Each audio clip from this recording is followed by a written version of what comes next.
নমস্কাৰ good morning আজি এটা নো বেক চিজ কেক লৈ আহিছোঁ মেংগো চিজ কেক তাৰ কাৰণে মই লৈছোঁ ভেজ জিলেটিন লৈছোঁ 2 টেবলস্পুন জিলেটিন আধা কাপ মান পানীত তিয়াই লৈছোঁ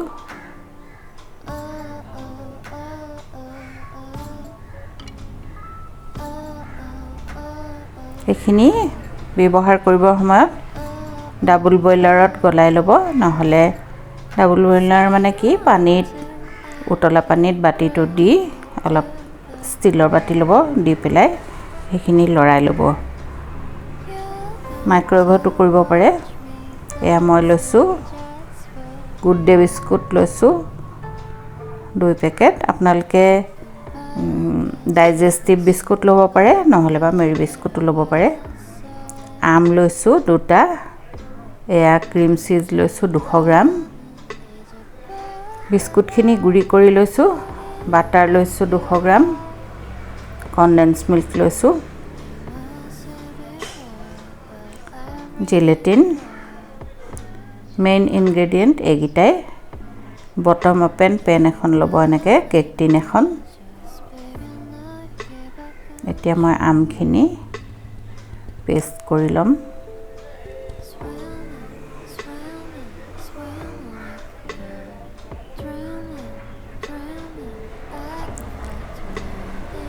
বিস্কুটৰ গুৰিখিনিত বাটাৰখিনি সানি ল'ব লাগিব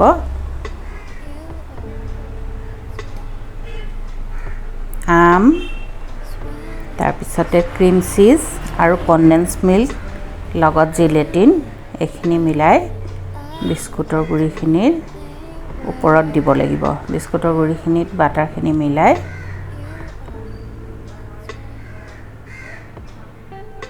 মই অলপ গলাই লৈছোঁ বাটাৰখিনি এনেকে গুটেই বিস্কুটখিনি তলত এটা লেয়াৰ কৰি ল'ব তাৰ ওপৰত এটো ষ্টেপ মোৰ কাটি গল কেমেৰাটো মানে ষ্টৰেজ ফুল হৈ গল কাৰণে দিয়া নহল বাকি ইনগ্ৰেডিয়েন্টখিনি মিলাই তাত দি দিব দি ফ্ৰিজত থৈ দিব এটোৰ মই লৈছোঁ jelly crystal mango jelly crystal cheese কেকটোৰ টপিং দিবলৈ জেলি ক্ৰিষ্টেলত আপোনাৰ ইনষ্ট্ৰাকচন দিয়া থাকে কেনেকৈ কৰিব লাগে এয়া মোৰ সেট হৈ গল বেয়া নাপাব মোৰ হেতু ষ্টেপ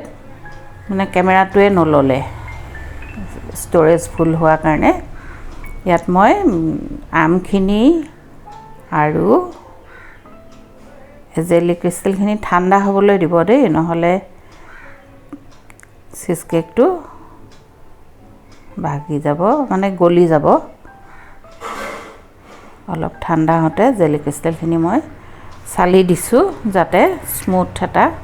লেয়াৰ হয় আচ্ছা মই তাত দিলোঁ ক্ৰীম চিজ কনডেন্স মিল্ক আধা কাপ তাৰ পিছতে জিলেটিনখিনি গলাই লৈ দিছোঁ আমখিনি দিছোঁ গুটেখিনি মিলাই সেট হ'বলৈ দিলোঁ এই হৈ গল বহুত সময় থৈছোঁ 8 ঘণ্টা মান থৈছোঁ তাৰ পিছত জেলি ক্ৰিষ্টেল দিছোঁ তাৰ পিছত আকৌ 3 ঘণ্টা মান থৈছোঁ এতিয়া কেনেকুৱা হৈছে জানো চাওঁ ৰব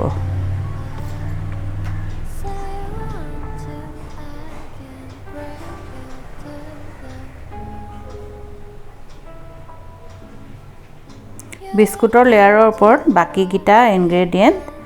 ভালকে মিলাই তাত দি দিব সেট হ'বলৈ আৰু ফ্ৰিজত 6-7 ঘণ্টাৰ কাৰণে থৈ দিব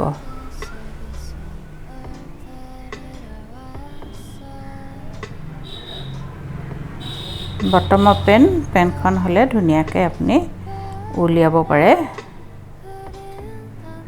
এয়া ধুনিয়াই সেট হৈছে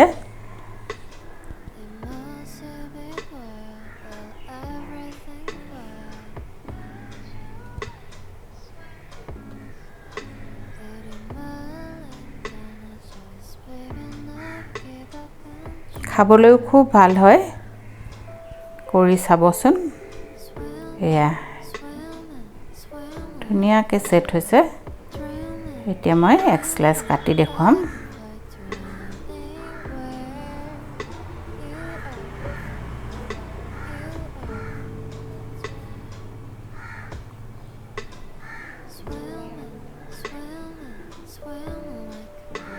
এখন আচলতে চিজ কেক বনোৱা টিন নহয়, এইখনৰ পাৰটো অকণমান উঠা, সেইকাৰণে অকণমান অসুবিধা হৈছে কাটিবলৈ। একেবাৰে প্লেইন থাকে এটা, মোৰ আকৌ সেইটো মল দিয়াত নাই গুৱাহাটীত থাকি আহিলে, তথাপিও হৈছে। পাৰটো অকণমান উঠাৰ কাৰণে এৰুৱাব দিগদাৰ হৈছে। এয়া দেখিছে 3টা লেয়াৰ খুব ধুনীয়াকৈ ওলাইছে। এটা বিস্কুটৰ লেয়াৰ, এটা চিজৰ লেয়াৰ আৰু এটা জেলিৰ লেয়াৰ। কেনে পালে জনাব। মই দুখিত যে মই মাজৰ ষ্টেপটো আপোনালোকক দেখুৱাব নোৱাৰিলোঁ। বহুত ধন্যবাদ চোৱাৰ বাবে।